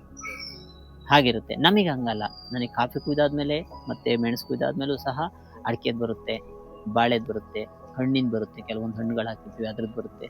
ನನಗೆ ಹಂಗೆ ಒಂದ್ ಸ್ವಲ್ಪ ಹಿಂದೆ ಬಂದೆ ಅಂದ್ರೆ ಜೇನಲ್ಲೂ ಸಹ ಒಂದು ಆದಿಕ ಇದೆ. ನೀವು ಹೇಳಿದ್ರಿ ಜೇನಲ್ಲಿ ಆದಿಕಕ್ಕಾಗಿ ಮಾಡಿದ್ರ ಇಲ್ಲ ನೀವು ತೋಟಕ್ಕೆ ಬೇಕು ಅಂತ ಮಾಡಿದ್ರೆ, ನನಗೆ ಅದ್ರಲ್ಲೂ ಲಾಭ ಇದೆ, ಇಲ್ಲ ಅಂತ ಹೇಳಿ. ಹಾಗಾಗಿ ಪ್ರತಿಯೊಂದಲ್ಲೂ ಸಹ ಅಧಿಕ ಇರೋದ್ರಿಂದಲೇ ನಾನು ಮಾಡ್ತಾ ಇರೋದು. ಆಮೇಲೆ ನನ್ನಿಂದ ಒಂದು ಕೊಡುಗೆ ಅಂತ ಕೊಡೋದಾದ್ರೆ ಪರಿಸರಕ್ಕೆ ಒಂದು ಕೊಡುಗೆ ಅಂತ ಆಗುತ್ತೆ. ಅದರಲ್ಲೂ ಒಂದ್ ಸ್ವಲ್ಪ ಯೋಚನೆ ಮಾಡಿದ್ರೆ ನನಗೆ ಅದರಲ್ಲೂ ಸಹ ತೃಪ್ತಿ ಇದೆ. ನನಗೂ ಕೃಷಿ ಮಾಡ್ಬೇಕು, ನಾನು ನೀವು ಮಾಡೋ ತರ ಕೃಷಿ ಎಲ್ಲ ಮಾಡ್ಬೇಕು. ಈಗ ಉದಾಹರಣೆಗೆ ನನಗೂ 4 ಎಕರೆ ಜಮೀನಿದೆ. ನಾನು ಕೂಡ ನೀವು ಅಂದ್ರೆ ಜೇನು ಸಾಕಾಣಿಕೆ ಮಾಡ್ಬೇಕು, ನೀವು ಮಾಡ್ದಂಗೆ ಕುರಿ ಸಾಕಾಣಿಕೆ ಮಾಡ್ಬೇಕು, ನೀವು ಬೇರೆ ಬೇರೆ ಕೆಲಸ ಏನು ಹಾಳು ಮಾಡ್ಕೊಂಡಿದ್ದೀರಲ್ಲ ಇದನ್ನೆಲ್ಲ ನಾನು ಮಾಡ್ಕೋಬೇಕು. ಸರ್, ನಾನು ಇದನ್ನೆಲ್ಲ ಮಾಡ್ಬೇಕು ಅಂದ್ರೆ ಯಾವ ರೀತಿಯಲ್ಲಿ ನಾನು ತಯಾರು ಮಾಡ್ಕೊಂಡಿರ್ಬೇಕು? ನಿಜವಾಗ್ಲೂ ನಾನು ರೈತ ಮುಂದುವರಿಬೇಕು ಅಂದ್ರೆ ಹಣಕಾಸು ಸೆಕೆಂಡ್ ಬರುತ್ತೆ. ಫಸ್ಟಿಗೆ ನಮಗೆ ಬೇಕಾಗಿರೋದು ನಾವು ಮಾಹಿತಿ, ಕರೆಕ್ಟಾಗಿ ನಮಗೆ ಮಾಹಿತಿ ಬೇಕು. ಒಂದು ಟ್ರೈನಿಂಗ್ ಆಗಿರ್ಬೋದು, ಇಲ್ಲ ಬೇರೆ ಯಾರು ಒಂದು ತೋಟ ಬೆಳೆದಿರ್ತಾರಲ್ಲ ಅಲ್ಲಿಗೆ ಹೋಗಿ ನೋಡ್ಬೇಕು ಫಸ್ಟ್. ನೋಡಿ ನಮಗೆ ಆಗುತ್ತಾ ಇಲ್ವಾ ಅಂತೇಳಿ ಅವ್ರ ಕೈ ಡಿಸ್ಕಸ್. ಈಗ ನೀವು ನನ್ನ ಕೇಳಿದ್ರೆ ನಾನು ಹೇಳ್ತೀನಿ, ನೋಡಿ ಹಿಂಗಲ್ಲ ಹಿಂಗೆ, ನಿಮಗೆ ಕಮ್ಮಿ ಖರ್ಚಲ್ಲಿ, ತುಂಬಾ ಹೆವಿ ಖರ್ಚು ಬೇಡ, ಇಷ್ಟು ಖರ್ಚಲ್ಲಿ ಇಷ್ಟಿಷ್ಟು ಮಾಡ್ಕೊಳ್ಳಿ, ಇಷ್ಟು ಮಾಡ್ಕೊಂಡ್ರೆ ಹಿಂಗಾಗುತ್ತೆ ಅಂತ ನಾನು ಹೇಳ್ತೀನಿ. ಅದೇ ತರ ನಿಮಗೆ ಮೇಯ್ನ್ ಬೇಕಾಗಿರೋದೇ ಟ್ರೈನಿಂಗ್ ಆಯ್ತು ಅಂತಂದ್ರೆ ನಮಗೆ ಆಲೋಚನೆಗಳು ಆಮೇಲೆ ಉತ್ಪತ್ತಿ ಆಗ್ತವೆ. ನಾವು ಎಷ್ಟು ದುಡ್ಡು ಖರ್ಚು ಮಾಡ್ಬೋದು, ಹೆಂಗೆ ಏನು ಅಂತೇಳಿ ನಾವೊಂದು ಲೆಕ್ಕ ಹಾಕಬಹುದು. ಹಾಗಾಗಿ ಟ್ರೈನಿಂಗ್ ಮೇಯ್ನ್. ನಾವು ಮತ್ತೆ ಬೇರೆ ಕಡೆ ಹೋಗಿ ನೋಡ್ಬೇಕು. ಏನೇ ಆದ್ರೂ ನಾವು ಏನೇ ಹೇಳಿದ್ರು ನೀವಾಗೆ ಬಂದು ನಮ್ಮ ಒಂದು ಫಾರಂ ನೋಡಿದಾಗ ನಿಮಗೆ ಅದ್ರಲ್ಲಿ ಏನಾಗುತ್ತೆ, ಏನು ಎಂತು ಲಾಸ್ ಲಾಭ ಎಲ್ಲ ಗೊತ್ತಾಗ್ಬಿಡುತ್ತೆ. ನಾನ್ ನೋಡಿ ಇವ್ರು ಈ ತರ ಮಾಡಿದ್ರೆ ಇದಕ್ಕಿಂತ ಒಂದ್ ಸ್ವಲ್ಪ ಕಮ್ಮಿ ಬಜೆಟ್ ಅಲ್ಲಿ ಹೆಂಗ್ ಮಾಡ್ಬೋದು ಅಂತ ಹೇಳಿ ಒಂದು ಐಡಿಯಾ ಬರುತ್ತೆ. ಕಂದರಾಜ್, ಇದೊಂದು ಸ್ವಲ್ಪ ಇಂಟ್ರೆಸ್ಟಿಂಗ್ ಕ್ವಶನ್. ನೀವು ಅಂದ್ರೆ ಇದೆಲ್ಲ ನೀವು ಕೃಷಿ ಎಲ್ಲ ಮಾಡ್ತಾ ಇದ್ರಲ್ಲ, ಈ ಕೃಷಿ ಮಾಡೋದ್ರ ಅಂದ್ರೆ ಆದಾಯ ಮಾತ್ರ ಇದು ಮುಖ್ಯ ಉದ್ದೇಶನ? ಅಂದ್ರೆ ಇದ್ರ ಬಗ್ಗೆ ನೀವೇನ್ ಹೇಳ್ತೀರಾ? ಇಲ್ಲ, ಒಂದು ಏನಿತ್ತು ಅಂದ್ರೆ ಫಸ್ಟ್ ನಾವು SLC ಓದಿರೋದು. ನನಗೇನ್ ಅನ್ನಿಸ್ತಾ ಇತ್ತು ಅಂದ್ರೆ ಬೆಂಗಳೂರಲ್ಲೆಲ್ಲ ಹೋಗಿ ತುಂಬಾ ಸಂಬಳ ತಗೊಳ್ತಾರೆ, ನಾವು ಮದುವೆ ಆದ್ರೆ ನಮ್ಮ ಫ್ಯಾಮಿಲಿ ನೋಡ್ಕೊಳ್ಳೋದು ಹೆಂಗೆ ಅನ್ನೋ ಒಂದು ಇದಿತ್ತು. ಆಮೇಲೆ ಅದ್ರ ಮಧ್ಯದಲ್ಲಿ ಕೆಲವೊಂದೆಲ್ಲ ಈ ರೇಡಿಯೋ ಪ್ರೋಗ್ರಾಮ್ಗಳು ಇವೆಲ್ಲ ಕೇಳ್ತಾ ಇದ್ದಾಗ ಕೆಲವರೊಬ್ರು ನನ್ಗಿಂತ ಮೊದಲು ಸ್ವಲ್ಪ ನಮ್ಮಂಗೆ ಮುಂದುವರೆದವರು ಹೇಳ್ತಾ ಇದ್ರು, ನಾನ್ ಹಿಂಗಿದ್ದೆ ಹಿಂಗಾದೆ ಅಂತ. ನಾವ್ ಯಾಕೆ ಆಗ್ಬಾರ್ದು? ನಾವೀಗ ಓದೇ ಬೆಂಗಳೂರಿಗೆ ಹೋಗ್ಬೇಕು ಅಂತ ಏನಿಲ್ಲ, ಓದ್ದಲ್ಲೇ ಅಲ್ಲೇನ್ ಸಂಬಳ ತಗೊಳ್ತಾರೆ ಅದನ್ನ ನಾನು ಇಲ್ಲೇ ತಗೋಬಹುದು. ಹಾಗಾಗಿ ಯಾವ ತರ ಮಾಡ್ಬೋದು ಅನ್ನೋದ್ರಿಂದ ಸ್ಟಾರ್ಟಿಂಗ್ ನಾನು ಮಾಡಿದ್ದೆ ಇದು ಟ್ರೈನಿಂಗ್ಗಳು, ಮತ್ತೆ ಕೆಲವೊಂದೆಲ್ಲ ಕೃಷಿ ಮೇಳಗಳು, ಯಾವ್ದು ಎಲ್ಲಿ ಪ್ರೋಗ್ರಾಮ್ ಆಗುತ್ತೆ ಅಲ್ಲಿಗೆ ಹೋಗಿ ನಾನು ನೋಡ್ತಿದ್ದೆ. ಮೇಯ್ನ್ ನಾನು ನೋಡ್ತಾ ಇದ್ದಿದ್ದೆ ಅದು. ಹಾಗಾಗಿ ಅಲ್ಲಿ ನನಗೆ ಒಂದ್ ಸ್ವಲ್ಪ ಮನಸ್ಸಿಗೆ ತಟ್ಟು. ನಮ್ಮ ಫ್ಯಾಮಿಲಿ ಯಾವ ತರ ಸಾಕ್ಬೇಕು ಅಂದ್ರೆ ಅವ್ರನ್ನು ಸಹ ನನಗೆ ಮೇಯ್ನು ಈ ಹೆಬ್ಬೆಟ್ಟು ಅಂತಾರಲ್ಲ, ಹಂಗಿರೋದೇ ನಮ್ಮ ಫ್ಯಾಮಿಲಿ. ಯಾಕೆ ಅಂತಂದ್ರೆ ಅವ್ರು ಸಪೋರ್ಟ್ ಮಾಡ್ಲಿಲ್ಲ ಅಂದ್ರೆ ನಿಜವಾಗ್ಲೂ ನಾವ್ ಏನು ಮಾಡಕ್ಕಾಗಲ್ಲ. ಅವ್ರೊಂದು ಸಪೋರ್ಟ್ ಮಾಡಿದ್ರೆ ಏನಾರು ಒಂದ್ ಮಾಡ್ಕೋಬಹುದು, ಆ ತರ ಇತ್ತು. ಆಮೇಲೆ ಅವರು ಸಹ ನನಗೆ ತುಂಬಾ ಸಪೋರ್ಟಿವ್ ಆಗಿದ್ದಾರೆ. ನಾನು ಒಬ್ಬನೇ ಎಲ್ಲಾರು ಹೋಯ್ತು ಅಂತಂದ್ರು ಸಹ ಅವರೇ ಒಂದು ನೋಡ್ಕೊಂಡು ಪ್ರತಿಯೊಂದು ಸಹ ಮಾಡ್ಕೊಳ್ತಾ ಇದ್ದಾರೆ. ಹಾಗಾಗಿ ನಾನು ಅಲ್ಲಿಂದ ಮುಂದೆ ನಾನು ಬೆಂಗಳೂರಲ್ಲಿ ಹೋಗಿ ಏನು ದುಡಿತೀನಿ ಅದನ್ನ ನಾನು ಇಲ್ಲೇ ದುಡಿಬೇಕು, ತಿಂಗಳ ಲೆಕ್ಕದಲ್ಲಿ ನಾನು ಸಂಬಳ ತಗೋಬೇಕು ಅನ್ನೋ ದೃಷ್ಟಿ ಇಟ್ಕೊಂಡು ಮಾಡ್ತಾ ಇದ್ದೀನಿ. ಅದು ಸಕ್ಸಸ್ ಆಯ್ತು, ತೊಂದರೆ ಇಲ್ಲ, ನೆಮ್ಮದಿಲಿದ್ದೀವಿ, ಈಗ ಏನ್ ಸಮಸ್ಯೆ ಇಲ್ಲ. ಪರಿಚಯ ಮಾಡ್ಕೊಳ್ಳಿ. ನನ್ನ ಹೆಸರು ದಿವ್ಯಶ್ರೀ. ನಮ್ ಸಭೆಗದ್ದೆ ಗ್ರಾಮ. ಕಾಂತರಾಜ್ ಅವ್ರ ಜೊತೆ ಸೇರ್ಕೊಂಡು, ಅಂದ್ರೆ ಅವ್ರು ಹಾಗೆ ಹೇಳಿದ್ರು ಆಗ್ಲೇ, ಅಂದ್ರೆ ಫ್ಯಾಮಿಲಿ ಸಪೋರ್ಟ್ ಇಲ್ಲದೆ ಏನು ಮಾಡಕ್ ಬರಲ್ಲ ಅಂತ. ಅವ್ರು ಹೇಳಿದ್ರು ತುಂಬಾ ಅದೇ ಸಪೋರ್ಟ್ ನೀವು ಹೆಬ್ಬೆಟ್ಟಿದ್ದಂಗೆ ಅಂತ. ಸೊ ನೀವು ಕೃಷಿಯಲ್ಲಿ ಕೂಡ ನೀವು ಅವ್ರ ಜೊತೆ ಎಲ್ಲಾ ಕೆಲಸದಲ್ಲೂ ಭಾಗವಹಿಸ್ತೀರಾ? ಹಂಗೇನ್ ದೊಡ್ಡ ಸಪೋರ್ಟ್ ಅಂದ್ರೆ ಅಂತ ಏನ್ ದೊಡ್ಡಲ್ಲ, ಸಿಂಪಲ್ ಆಗಿ ಎಲ್ಲಾ ಸಹಾಯನ ಮಾಡ್ಕೊಡ್ತೀವಿ. ಏನ್ ಕೆಲಸ ಹೇಳ್ತಾರೆ ಅದನ್ನೆಲ್ಲ ಮಾಡ್ಕೊಡ್ತೀವಿ. ಅವ್ರಿಗೆ ಏನ್ ಕೆಲಸ ಮಾಡ್ತಾರೆ ಅದ್ರೆಲ್ಲ ಜೊತೆ ಆಗಿರ್ತೀವಿ. ಈಗ ಉದಾಹರಣೆಗೆ ನಿಮ್ಮ ಮನೆ ಹತ್ರ ಇರುವಂತದ್ದು ಈ ಜಾನುವಾರು, ಕುರಿ ಅಥವಾ ದನ, ಸೊ ಅದನ್ನೆಲ್ಲ ಜಾಸ್ತಿ ಯಾರು ನೋಡ್ಕೊಳ್ಳೋದು? ಇಬ್ರು ನೋಡ್ಕೊಂತೀವಿ, ಒಂದ್ ಸ್ವಲ್ಪ ಜಾಸ್ತಿ ನಾವೇ ನೋಡ್ಕೊಳ್ಳೋದು. ಅಂದ್ರೆ ಮನೆ ಹತ್ರ ಸುತ್ತಮುತ್ತ ಇರುವಂತದೆಲ್ಲ ನೀವೇ ನೋಡ್ಕೊಳ್ಳೋದು? ನಾವೇ. ಈಗ ನೀವ್ ಹೇಳಿದ್ರು, ನೀವು ಅಂದ್ರೆ ನೀವು ಕೃಷಿಯಲ್ಲಿ ನೀವು ಮಾಡ್ಬೇಕಾದ್ರೆ ಜಮೀನ್ ಜೊತೆಗೆ ಕೆಲವೊಂದು ಮಿಷನರೀಸ್ ಹಾಕೊಂಡಿದ್ದೀರಿ. ಸೊ ಹಾಗಾಗಿ ನೀವು ಮಿಷನರೀಸ್ ನೀವು ನೋಡ್ಕೊಳಕ್ ಹೆಲ್ಪ್ ಮಾಡ್ತೀರಾ? ಹಳ ಹೊಡೆಯೋ ಮಿಷಿನ್, ಮತ್ತೆ ಅದ್ರಲ್ಲೆಲ್ಲ ಜನ ಬಂದಾಗ ಅದ್ರ ಜೊತೆ ಹೋಗ್ತೀವಿ. ಇವರು ಏನಾದ್ರು ಹೆಲ್ಪ್ ಕೇಳಿದಾಗ ಅದ್ರ ಜೊತೆ ಎಲ್ಲ ಹೋಗಿ ಸಹಾಯ ಮಾಡ್ತೀವಿ. ಮತ್ತೆ ಗದ್ದೆ ನಾಟಿ ಮಿಷಿನಿಗೆ ಸಸಿ ಎಲ್ಲ ಹಾಗೆ ಹಾಕ್ಬೇಕಿರುತ್ತೆ, ಅದನ್ನೆಲ್ಲ ಹಾಗೆ ಹಾಕೋದೆಲ್ಲ ನಾವೇ ಹೆಚ್ಚು ಮಾಡ್ಕೊಡ್ತೀವಿ. ಅಂದ್ರೆ ಟೋಟಲ್ ನಿಮ್ಮ ಕೆಲಸದಲ್ಲಿ ಕಾಂತರಾಜ್ 50%, ನೀವು 50%. ಇಲ್ಲ, 50% ಮಾಡ್ತಾರೆ. ಯಾಕೆ ಅಂತಂದ್ರೆ ಅದು ಕೆಲಸ ಗೊತ್ತಾಗಲ್ಲ, ಸಣ್ಣ ಕೆಲಸಗಳು ತುಂಬಾ ಟೈಮ್ ಹಿಡಿಯುತ್ತೆ, ತುಂಬಾ ಪೇಷನ್ಸ್ ಬೇಕು. ಅದ್ ಮೇನ್ ಏನು ಅಂತಂದ್ರೆ ನಮ್ಮನ್ನೆಲ್ಲ ಹೊರಗಡೆ ಕಳ್ಸೋರ್ಗು ಒಳಗಡೆ ಮಾಡೋದಿದೆಯಲ್ಲ, ಅದು ತುಂಬಾ ಕಷ್ಟ. ಹಾಗಾಗಿ ಅದ್ ಅಷ್ಟು ಮಾಡಿದ್ರೆ ಸಾಕು, ನಮ್ಗಿಂತ ಒಂದ್ ಸ್ವಲ್ಪ ಒಂದ್ ಮೆಟ್ಲು ಜಾಸ್ತಿನೇ ಆಗಿರುತ್ತೆ. ಹಾಗೆ ಪರ್ಸನಲ್ ಕ್ವಶನ್ ಆನ್ಸರ್ ಮಾಡಬಹುದು. ನೀವು ಇದೆಲ್ಲ ನೀವು ಮಾಡಿದಿರಲ್ಲ, ಅಂದ್ರೆ ನಿಮ್ಮ ಕೃಷಿ 4 ಎಕರೆಯಲ್ಲಿ ನಿಮ್ಮ ವಾರ್ಷಿಕ ಆದಾಯ ಎಷ್ಟು ಬರುತ್ತೆ? ಅಂದ್ರೆ ತಿಳ್ಸಂಗಿದ್ದು ನೀವು ಇದನ್ನ ಹೇಳ್ಬಹುದು. ಇಲ್ಲ, ತೊಂದ್ರೆ ಇಲ್ಲ, ಹೇಳಕ್ಕೇನು. ನಾನ್ ದುಡ್ದಿದ್ ನಾನ್ ಹೇಳೋದಕ್ಕೇನು ಸಮಸ್ಯೆ ಇಲ್ಲ. ಯಾಕೆ ಅಂತಂದ್ರೆ ನಾನು ಎಲ್ಲಿಂದಲೋ ತಂದಿದ್ರೆ ನನಗೆ ಹೇಳಕ್ ಹೆದರಿಕೆ ಆಗುತ್ತೆ. ನಾನ್ ದುಡಿತಾ ಇದ್ದೀನಿ ಅಂದ್ರೆ ನಾನು ಹೇಳ್ಕೊಳ್ಳೇಬೇಕು. ಯಾಕೆ ಅಂದ್ರೆ ನಾನ್ ಹೇಳಿದ್ರೆ 4 ಜನ ನನ್ನಂತೆ ದುಡಿಯಕ್ಕೆ ಇದಾಗುತ್ತೆ. ಯಾಕೆ ಅಂತಂದ್ರೆ ನಾನೇ ಹೇಳಲಿಲ್ಲ ಅಂದ್ರೆ ಬೇರೆಯವ್ರು ಏನಂತ ಇದು ಮಾಡ್ತಾರೆ, ಓ ಇದು ದುಡ್ದಿಲ್ಲ ಇವನಿಗೆ ಏನಾಗುತ್ತೆ. ನನಗೆ ಈಗ ಕೆಲವೊಂದು ರೇಟಲ್ಲಿ ವೇರಿಯೇಷನ್ ಆಗ್ಬೋದು. ಟೋಟಲಿ ಖರ್ಚೆಲ್ಲ ಕಳೆದು ಉಳಿತಾಯ ಅಂತ ಮಾಡ್ತೀನಿ ಅಂದ್ರೆ ಒಂದು ವರ್ಷಕ್ಕೆ ಒಂದು 8 ರಿಂದ 10 ಲಕ್ಷ ತೆಗೆದಿಡ್ಬೋದು. ಆ ಲೆಕ್ಕದಲ್ಲಿ ನಾನು ಒಂದು ಕೃಷಿ ಮಾಡ್ತಾ ಇದ್ದೀನಿ. ಕಾಂತರಾಜ್ ಅವರೇ, ನೀವು ನಿಜವಾಗ್ಲೂ ಯಶಸ್ವಿ ರೈತರ? ನನ್ನ ಲೆಕ್ಕದಲ್ಲಿ ಒಂದ್ ಕಡೆ ಯೋಚನೆ ಮಾಡಿದ್ರೆ ನಾನು ಹಿಂದಿದ್ದಕ್ಕೂ ಈಗಿದ್ದಕ್ಕೂ ನಾನು ಯಶಸ್ಸು ಕಂಡಿದ್ದೀನಿ ಅನ್ನುತ್ತೆ. ನನ್ಗಿಂತ ಮೇಲ್ಗಡೆ ಅವ್ರು ನೋಡಿದಾಗ ಏನನ್ನುತ್ತೆ ಅಂದ್ರೆ ನಂದು ಇನ್ನೂ ಸಾಲದು, ನಾನು ಇನ್ನೂ ಯಶಸ್ವಿ ಆಗ್ಬೇಕು. ಯಾಕೆ ಅಂತಂದ್ರೆ ನನಗೆ ಒಂದು ನಾನು ನಿಜವಾಗ್ಲೂ ಹೇಳ್ಬೇಕು ಅಂದ್ರೆ ನಾನು ಇನ್ನೊಂದ್ ಸ್ವಲ್ಪ ಓದಿದ್ರೆ ನಾನು ಇನ್ನೊಂದ್ ಸ್ವಲ್ಪ ಇದನ್ ಮಾಡ್ಕೋಬಹುದಾಗಿತ್ತು ಅಂತ ಅನ್ಸುತ್ತೆ. ಕಾಂತರಾಜ್ ಅವರೇ, ಇದು ನಿಮ್ಮ ಅಪ್ಪ ಮಾಡಿದ್ದ ಆಸ್ತಿನ, ಇಲ್ಲ ಅಂತಂದ್ರೆ ನೀವು 0 ಇಂದ ಶುರು ಮಾಡಿದ್ರಾ? ಅಂದ್ರೆ ಇವತ್ತು ಸಹ ನಾನು ಜಮೀನನ್ನ ಅಪ್ಪನ ಹತ್ರ ಕೇಳಿದ್ದೆ. ನಿಮ್ ಪ್ರಕಾರ ಯಶಸ್ವಿ ರೈತ ಅಂದ್ರೆ ಯಾರು? ನಾನು ಹೆಚ್ಚು ಕಮ್ಮಿ ನಾನು 16ನೇ ವರ್ಷಕ್ಕೆ ನಂದು SLC ಆದ ತಕ್ಷಣ ನಾನು ಕೃಷಿಗೆ ಬಂದಿದ್ದು. ಆಮೇಲೆ ಅಪ್ಪ ಅಮ್ಮನ ಜೊತೆ ಒಟ್ಟೊಟ್ಟಿಗೆ ಮಾಡ್ತಾ ಇದ್ವಿ. ಆಮೇಲೆ ಅದಾದ್ಮೇಲೆ ನಂದು ಒಂದು 23, 24ನೇ ವರ್ಷಕ್ಕೆ ಮದ್ವೆ ಆಯ್ತು. ಅಲ್ಲಿಂದ ಆದ್ಮೇಲೆ ನಾನೊಂದ್ ಸ್ವಲ್ಪ ಆದಷ್ಟು ಕೃಷಿ ಬಗ್ಗೆ ಜಾಸ್ತಿ ಒಲವು ಕೊಟ್ಕೊಂಡು ಅಲ್ಲಿಂದ ಒಂದು ಹೇಳಕ್ಕೆ ಇಷ್ಟಪಡ್ತೀನಿ. ಕೆಲವರು ಬರೀ ದುಡ್ಡಿಗಾಗಿ ಅಂತ ಹೇಳ್ತಾರೆ, ಕೃಷಿ ಮಾಡೋದೇ ದುಡ್ಡಿಗಾಗಿ ಅಂತ ಹೇಳ್ತಾರೆ. ನಿಜವಾಗ್ಲೂ ನಾನು ಹೇಳ್ತೀನಿ, ನಮ್ಮ ಪರಿಸರಕ್ಕೆ ನಾವೇನ್ ಉಳಿಸ್ತೀವಿ ಅದೇ ಫಸ್ಟ್, ಆಮೇಲೆ ನಮ್ದು ದುಡ್ಡು. ಯಾಕೆಂದ್ರೆ ನಮ್ಮ ಮುಂದಿನ ಜೀವನ ನಾವಿರಲ್ಲ, ಯಾರೇ ಆದ್ರೂನು ಇರಲ್ಲ. ಏನ್ ಹಬ್ಬ ಅಂದ್ರೆ ಇವತ್ತಿನ ಪರಿಸ್ಥಿತಿಯಲ್ಲಿ 60ರಿಂದ 70 ವರ್ಷಕ್ಕೆ ಒಂದು ಆಯಸ್ಸೇ ಮುಗ್ದೋಗುತ್ತೆ. ಅದರಲ್ಲಿ ಏನಾಗುತ್ತೆ ಅಂದ್ರೆ ನಾವು 60-70 ವರ್ಷಕ್ಕೆ ನಾವು ಕೃಷಿಗೆ, ನಮ್ಮ ಪರಿಸರಕ್ಕೆ, ನಮ್ಮ ಮಕ್ಕಳಿಗೆ ಏನ್ ಉಳ್ಸಿವಿ ಅನ್ನೋದು ಮೇಯ್ನ್ ಆಗ್ಬಿಡುತ್ತೆ. ನಾವ್ ಎಷ್ಟು ದುಡ್ದೆ ಅನ್ನೋದು ಮೇಯ್ನ್ ಆಗಲ್ಲ. ಅದೊಂದು ನಾನು ಹೇಳ್ಬೋದು. ನಿಮ್ ಪ್ರಕಾರ ರೈತರಿಗೆ ಅತಿ ದೊಡ್ಡ ಕಷ್ಟ ಏನು? ಮೇಯ್ನ್ ಕಷ್ಟ ಅಂದ್ರೆ ವಾತಾವರಣ. ಅದನ್ನ ಅರ್ಥ ಹೆಂಗ್ ಮಾಡ್ಕೊಳೋದು? ಹೆಂಗೆ ಅಂತಂದ್ರೆ ಇಲ್ಲಿ ಇವತ್ತಿನ ಪರಿಸ್ಥಿತಿಲಿ ನಮಗೆ ವಾತಾವರಣದೇ ದೊಡ್ಡ ಎಫೆಕ್ಟ್ ಆಗುತ್ತೆ. ಯಾಕೆಂತಂದ್ರೆ ಅದಕ್ಕೆ ಈಗ ಬೇರೆ ಯಾವ್ದನ್ನಾದ್ರೂ ಫೇಸ್ ಮಾಡ್ಬೋದು, ವಾತಾವರಣದಲ್ಲಿ ಬರೋಂಥ ಮಳೆನ ಬರೋಂಥ ಗಾಳಿನ ಯಾವುದೇ ಕಾರಣಕ್ಕೂ ಯಾರೂ ಸಹ ಚೇಂಜ್ ಮಾಡೋಕ್ಕಾಗಲ್ಲ. ಹೆಂಗ್ ಮಾಡ್ಬೇಕು ಅಂದ್ರೆ ಅದು ಯಾವ ತರ ಬರುತ್ತೆ ನಾವು ಅದಕ್ಕೆ ಹೊಂದ್ಕೊಂಡು ಹೋಗೋದೇ ನಮ್ದು ದೊಡ್ಡ ಒಂದು ಕೆಲಸ. ಅಂದ್ರೆ ಅದೇ ಒಂದು, ಇನ್ನು ಬೇರೆ ಇನ್ನೇನು ಮಾಡೋಕ್ಕಾಗಲ್ಲ. ನಾವು ಪರಿಸ್ಥಿತಿ ಏನಾದ್ರು ವಾತಾವರಣ ಚೇಂಜ್ ಮಾಡ್ತೀವಿ, ಪ್ರಕೃತಿ ಚೇಂಜ್ ಮಾಡ್ತೀವಿ ಅಂದ್ರೆ ಹಾಳಾಗೋದು ನಾವೇ. ಹಾಗಾಗಿ ನಮ್ಮ ಪ್ರಕೃತಿನ ಯಾವ ತರ ಬೆಳೀತಾ ಇದೆ ಅದನ್ನ ಉಳಿಸ್ಕೊಂಡು ಹೋದ್ರೆ ನಾವು ಯಶಸ್ವಿ ಖಂಡಿತ. ಒಬ್ಬ ರೈತನಾಗಿ ರೈತಾಪಿ ಜೀವನ ಕಟ್ಕೊಂಡು ವ್ಯವಸಾಯ ಮಾಡ್ತಾ ಯಶಸ್ವಿ ಆಗ್ಬೇಕು, ಅಥವಾ ನಾವು ನಮ್ ಕಾಲ್ ಮೇಲೆ ನಿಂತ್ಕೋಬೇಕು ಅನ್ನೋಕೆ ಎಷ್ಟು ವರ್ಷ ಬೇಕಾಗಬಹುದು? ಕನಿಷ್ಠ ಅಂದ್ರೆ ಏನಾದ್ರು ಅವ್ರದ್ದು ಪಿತ್ರಾಜಿತ ಆಸ್ತಿ ಇದ್ದು ಏನಾದ್ರು ಅವನೇ ಅಲ್ಲಿಂದ ಮುಂದೆ ಡೆವಲಪ್ ಮಾಡ್ಕೊಳ್ತೀನಿ ಅಂದ್ರೆ 10ರಿಂದ 15 ವರ್ಷಕ್ಕೆ ಆ ಒಂದು ಸ್ಥಿರತೆಗೆ ಬರ್ಬೋದು. ಇಲ್ಲ ಪೂರಾ 0 ಇದ್ದು ಏನಾದ್ರು ಮಾಡ್ಕೊಳ್ತೀನಿ ಅಂದ್ರೆ ಮಿನಿಮಮ್ ಅಂದ್ರೆ 20ರಿಂದ 25 ವರ್ಷ. ಭಾರಿ ಕಷ್ಟಪಟ್ಟು ತಳಪಟ್ಟದಿಂದಲೇ ಬರ್ಬೇಕು ಮೇಲೆ. ಹಾಗಾಗಿ 20ರಿಂದ 25 ವರ್ಷ ಬೇಕೇ ಬೇಕು. ನಾವೆಲ್ಲ ರೈತರು ತಪ್ಪು ಮಾಡ್ತಾ ಇದೀವ? ಎಲ್ಲಿ ತಪ್ಪು ಮಾಡ್ತಾ ಇದೀವಿ, ಅಥವಾ ಸರಿನೇ ಮಾಡ್ತಾ ಇದೀವ? ತುಂಬಾ ಜನ ತುಂಬಾ ತಪ್ಪು ಮಾಡ್ತಾ ಇದ್ದೀವಿ, ನಾನೂ ಸೇರಿ ತಪ್ಪು ಮಾಡ್ತಾ ಇದೀವಿ. ಯಾಕೆ ಅಂತಂದ್ರೆ ಒಂದು ಹೈಬ್ರಿಡ್ ವೆರೈಟಿಗಳನ್ನ ತುಂಬಾ ನಾವು ಬೆಳೆಸ್ತೀವಿ. ಯಾಕೆ ಅಂತಂದ್ರೆ ಇಳುವರಿ ಜಾಸ್ತಿ ಬೇಕು ಅಂತ ಮನುಷ್ಯಗೆ ಆಸೆ ಇರೋದೇ ಆ ತರ. ನಾವು ತುಂಬಾ ಬೆಳಿಬೇಕು, ಅಗಾಧವಾಗಿ ಬೆಳಿಬೇಕು ಅಂತೇಳಿ ಒಂದು ಹೈಬ್ರಿಡ್ ತಳಿಗಳನ್ನ ಬೆಳೆಸ್ತೀವಿ. ಎರಡನೇದಾಗಿ ನಾವು ಪರಿಸರಕ್ಕೆ ವಿರುದ್ಧವಾಗಿ ಹೋಗ್ತೀವಿ. ಔಷಧಿ ಹೊಡೆಯೋದಾಗ್ಲಿ, ಒಂದು ನೀರು ಹೊಡೆಯೋದಾಗ್ಲಿ, ಪ್ರತಿಯೊಂದು ಸಹ ಪರಿಸರಕ್ಕೆ ವಿರುದ್ಧವಾಗಿ ಹೋಗ್ತೀವಿ. ಹಾಗಾಗಿ ಅಲ್ಲಿ ನಮ್ಮ ರೈತರದ್ದು ಯಶಸ್ಸು ಕಮ್ಮಿ ಆಗುತ್ತೆ. ಆಮೇಲೆ ಹಳೆ ಪದ್ಧತಿನ ನಶಿಸಿ ಹೋಗ್ಬಿಡ್ತಾ ಇದ್ವಿ. ಈಗ ಎಲ್ಲೇ ಒಂದು ತೋಟದಲ್ಲಿ ನೋಡಿದ್ರು ಎರೆಹುಳು ಕಮ್ಮಿ ಆಗ್ಬಿಟ್ಟಿದೆ. ಆಮೇಲೆ ಈಗ ಹಿಂದಿನ ಮರ ಗಿಡಗಳೆಲ್ಲ ಕಮ್ಮಿ ಆಗಿದೆ. ಅವೆಲ್ಲ ತನಿಗ್ ತಾನಾಗೆ ಬಂತು ಅಂದ್ರೆ ಪ್ರಕೃತಿ ತನಿಗ್ ತಾನಾಗೆ ಸಮತೋಲನ ಆಗ್ಬಿಡುತ್ತೆ.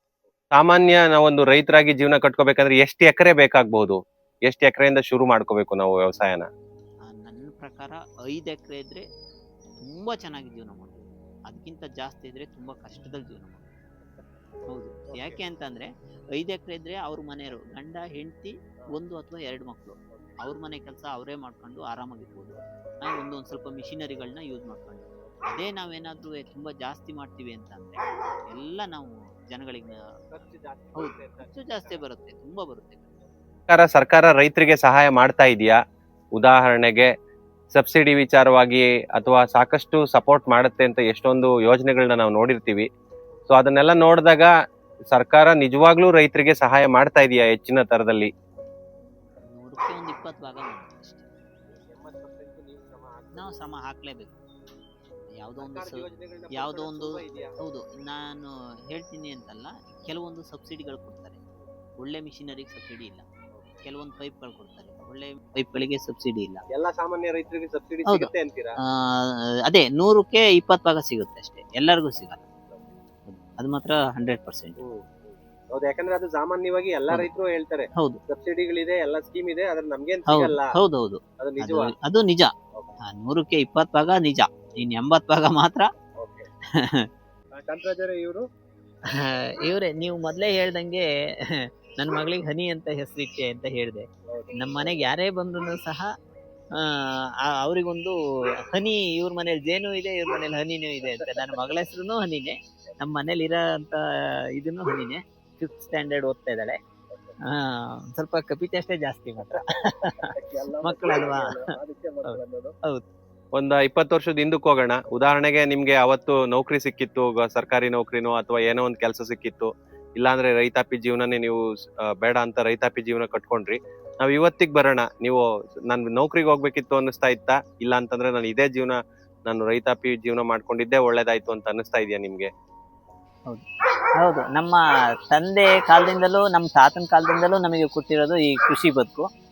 ಇದರಲ್ಲಿ ನಾನು ತುಂಬ ಸಂತೋಷವಾಗಿದ್ದೀನಿ. ಯಾಕೆಂದರೆ ಸುಮ್ಮನೆ ನಾನು ಆರ್ಟಿಫಿಷಿಯಲಿ ಹೇಳೋದಲ್ಲ, ಕಷ್ಟ ಸುಖ ಇದ್ದಿದ್ದೇ. ಒಂದ್ಸರಿ ಲಾಭ ಆಗುತ್ತೆ, ಒಂದ್ಸರಿ ನಷ್ಟ ಆಗುತ್ತೆ. ಅದ್ರ ಲೆಕ್ಕಾಚಾರ ಬಿಟ್ಟು ನಾನು ನಮ್ಮ ಫ್ಯಾಮಿಲಿ ಜೊತೆ ಆರಾಮಾಗಿರ್ತೀನಿ ಅಂದರೆ ನಾನು ಕೃಷಿ ಬದುಕಲ್ಲಿ ಮಾತ್ರ ನನ್ನ ಎಲ್ಲ ಒಟ್ಟೊಟ್ಟಾಗಿರ್ಬೋದು. ಕೆಲಸದ ವಿಚಾರ ಅಂತ ಬಂದಾಗ ಒಂದು ಸ್ವಲ್ಪ ಕೆಲಸ ಕಷ್ಟ ಸುಖ ಎರಡೂ ಇರುತ್ತೆ. ಅದರಲ್ಲೇನು ನಾನು ಇದಾಗಲ್ಲ, ಚೆನ್ನಾಗಿದೆ. ಈಗಿನ ಕಾಲದ ರೈತರಿಗೆ ಕೃಷಿಗೆ ಬರ್ಬೇಕು ಅಂತ ತುಂಬಾ ಜನನೇ ಅರ್ಬನ್ ಫಾರ್ಮರ್ಸ್ ಅಂತಂದ್ರೆ ಮಾಡ್ರನ್ ಕೃಷಿಕರು ಬೆಂಗಳೂರಲ್ಲಿ ಕೆಲಸ ಮಾಡ್ತಿರ್ತಾರೆ, ಕೃಷಿ ಮಾಡ್ಬೇಕು ಅಂತ ಆಸೆ ಪಡ್ತಾ ಇದ್ದಾರೆ, ಕೃಷಿಗೆ ಬರ್ಬೇಕು ಅಂತ ಅನ್ಕೊಂತಾ ಇದ್ದಾರೆ. ಅವ್ರಿಗೆ ನಿಮ್ ಸಂದೇಶ ಏನು? ಅವ್ರು ನಿಜವಾಗ್ಲೂ ಏನಾದ್ರು ಮಾಡ್ಬಹುದಾ? ಬರ್ಬೇಕಾ? ಬಂದ್ ಮಾಡ್ಬೇಕಾ? ನಿಮ್ಮ ಪ್ರಕಾರ ಏನ್ ಮಾಡ್ಬೇಕು ಅವರು? ನಾನು ಅವ್ರಿಗೆ ಏನು ಹೇಳ್ತೀನಿ ಅಂತಂದರೆ, ನೀವು ಕೃಷಿಲಿ ದುಡ್ಡನ್ನು ಅಗಾಧವಾಗಿ ದುಡಿತೀನಿ ಅಂದರೆ ದಯವಿಟ್ಟು ಬರಬೇಡಿ. ಇಲ್ಲ, ನಾನೊಂದು ಪರಿಸರ ಉಳಿಸ್ತೀನಿ, ನನ್ನ ಜೀವನ ಚೆನ್ನಾಗಿರುತ್ತೆ, ನನ್ನ ಫ್ಯಾಮಿಲಿ ಜೊತೆ ನಾನು ಚೆನ್ನಾಗಿರ್ತೀನಿ ಅನ್ನೋದಾದರೆ ನೀವು ಕೃಷಿಗೆ ಬನ್ನಿ. ಲಾಸು ಲಾಭ ಎರಡು ಕಡೆನೂ ಇರುತ್ತೆ. ಅದೇ ನಮ್ಮ ಜೀವನ ಸಂತೋಷವಾಗಿರ್ಬೇಕು ಅಂದರೆ ಕೃಷಿಗೆ ಬನ್ನಿ. ಇಷ್ಟು ಹೇಳೋಕ್ಕೆ ಇಷ್ಟಪಡ್ತೀನಿ. ನೀವು ದುಡ್ಡೇ ದುಡಿತೀನಿ ಅಂದರೆ ಕೃಷಿಗೆ ಬಂದು ದುಡ್ಡು ದುಡಿಯೋದು ಕಷ್ಟ ಇದೆ. ಹೌದು, ಅಲ್ಲೇ ಇದ್ದು ಏನೋ ದುಡ್ಡು ಕಳ್ತಾ ಇರ್ತೀರಿ, ದುಡ್ಡು ಬಿಡಿ. ಯಾಕೆಂದರೆ ಇಲ್ಲಿ ಬಂದು ನೀವು ಆ ದುಡ್ಡನ್ನ ಇಲ್ಲಿ ನೋಡ್ತೀನಿ ಅಂದರೆ ಇಲ್ಲಿ ನಮ್ದು ಹೆಂಗಾಗುತ್ತೆ ಅಂತಂದರೆ, ನಾವು ಎಷ್ಟು ಎಫೆಕ್ಟ್ ಆಗ್ತೀವಿ ಅಷ್ಟೂ ಸಹ ದುಡ್ಡು ಸಿಗುತ್ತೆ, ಮೋಸ ಅಂತೂ ಆಗಲ್ಲ ನಿಮಗೆ. ಅಲ್ಲೇನಾಗುತ್ತೆ ಅಂದರೆ, ಯಾರೋ ಒಂದು ಕಂಪ್ನಿ ಕೆಲಸ ಮಾಡ್ತಿರ್ತೀವಿ, ಯಾರೋ ಒಬ್ರು ದುಡ್ಡು ಕೊಡ್ತಾ ಇರ್ತಾರೆ, ನಾವು ತಗೊಳ್ತಾ ಇರ್ತೀವಿ. ಲಾಸು ಲಾಭ ಎರಡೂ ಸಹ ನಾವು ನೋಡೋಕ್ಕಾಗಲ್ಲ. ಬರೀ ನಮ್ಗೆ ಏನು ಬರುತ್ತೆ ಅದು ಮಾತ್ರ ನೋಡ್ಬೋದು. ನಮಗೆ ಅತಿಯಾದ ಲಾಭನೂ ಇರಲ್ಲ, ಅತಿಯಾದ ನಷ್ಟನೂ ಇರಲ್ಲ. ಅಲ್ಲಿ ಮಾಡಿದ್ರೆ ಇಲ್ಲಿ ಹಂಗಲ್ಲ. ಇಲ್ಲಿ ನಾವು ಹೆಂಗೆ ಎಫೆಕ್ಟ್ ಆಗ್ತೀವಿ ಹಂಗೆ ಅತಿಯಾದ ಲಾಭನೂ ಇರುತ್ತೆ, ಅತಿಯಾದ ನಷ್ಟನೂ ಇರುತ್ತೆ. ಹಾಗಾಗಿ ನಾವೊಂದು ಲೆಕ್ಕಾಚಾರದಲ್ಲಿ ಮಾಡ್ಕೊಂಡ್ರೆ ಇದು ಬೆಸ್ಟ್. ನೀವು ಈ ಫಾರ್ಮ್ ಟಾಕೀಸಲ್ಲಿ ವಿಡಿಯೋಸ್ ಏನು ನೋಡ್ತೀರಾ, ಇದು ರೈತರ ಅವರವರ ಅನುಭವ. ನೀವಿಲ್ಲಿ ಭಾಳಷ್ಟು ಥರ ವಿಡಿಯೋಸ್ ನೋಡ್ಬೋದು. ಆರ್ಗ್ಯಾನಿಕ್ಕು, ನಾನ್ ಆರ್ಗ್ಯಾನಿಕ್ಕು, ಹೈಬ್ರಿಡು, ದೇಸಿ, ಕಾಫಿ ಬೆಳೆ, ಅಡಿಕೆ ಬೆಳೆ, ರಾಗಿ, ಲೈಕ್ ನೀವು ಬೇರೆ ಬೇರೆ ಬೇರೆ ಥರ ನೋಡ್ಬೋದು. ನೀವಿಲ್ಲಿ ನೋಡೋದು ಅವರವರ ಅನುಭವ. ಸೊ ನಿಮಗೆ ಇದರಲ್ಲಿ ಏನು ಅನುಕೂಲ ಆಗುತ್ತೋ, ನೀವು ನಾವು ಏನು ಅಲಾಟ್ ಮಾಡ್ಕೊಂಡು ಪಿಕಪ್ ಮಾಡಿಕೊಂಡು ಅದನ್ನು ನೀವು ಮಾಡ್ಕೊಳ್ಳಿ. ನಿಮ್ಗೆ ಇದು ಯಾವ್ದು ಅನುಕೂಲ ಅಂದರೆ, ಯಾವ್ದು ನಿಮಗೆ ಸಮಂಜಸ ಅನ್ಸಲ್ಲ, ನೀವು ಅದನ್ನು ಬಿಡ್ಬೋದು.